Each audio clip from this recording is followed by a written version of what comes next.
vil sige til seerne, at man kan se, at det er lidt håndholdt, fordi vi ved ikke helt, hvad der foregår.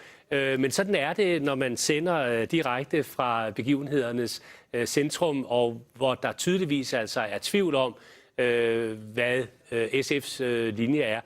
Jamen, jeg kan kun sige, at jeg ikke kunne støtte den indstilling, formanden lagde frem. Det betyder selvfølgelig, at den linje, jeg har haft som næstformand, som mit mandat, er underkendt. Og det betyder også, at jeg så ikke længere kan fortsætte som næstformand for SF. Jeg har ikke ønsket den beslutning. Jeg har ønsket, at partiet skulle sige nej. Og det synes jeg må træffe konsekvenserne af. Altså, landsledelsen er partiets højeste myndighed og har truffet en beslutning i aften. Jeg har arbejdet internt på noget andet. Jeg har givet min mening til kende internt.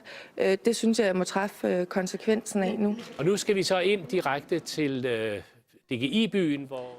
Men lige nu, der tager jeg faktisk hjem.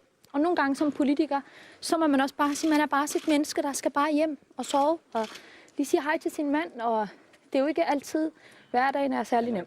Hold kæft, det er dejligt der. Jeg skal hjem og sove.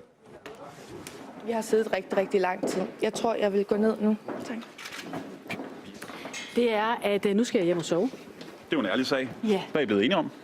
Vi er blevet enige om, at faktisk nu skal vi hjem og sove. Det har været en rigtig lang aften, og vi har... Heldigvis, det er jeg jo glad for, opbakning til linjen, og det vil sige, at der er opbakning til det, som jeg som formand har fremlagt, nemlig at vi støtter op om regeringslinje. Var der enighed? Der var en god drøftelse, og der var flertal, og der var også et mindretal, som det jo er, gav udtryk for sine holdninger. Sådan skal det også være en god demokratisk proces. Må det stemme op? Vi kører lige hen. Det er muligt, at der kommer på sin cykel. Ja.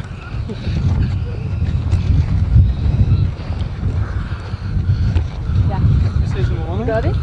Ja.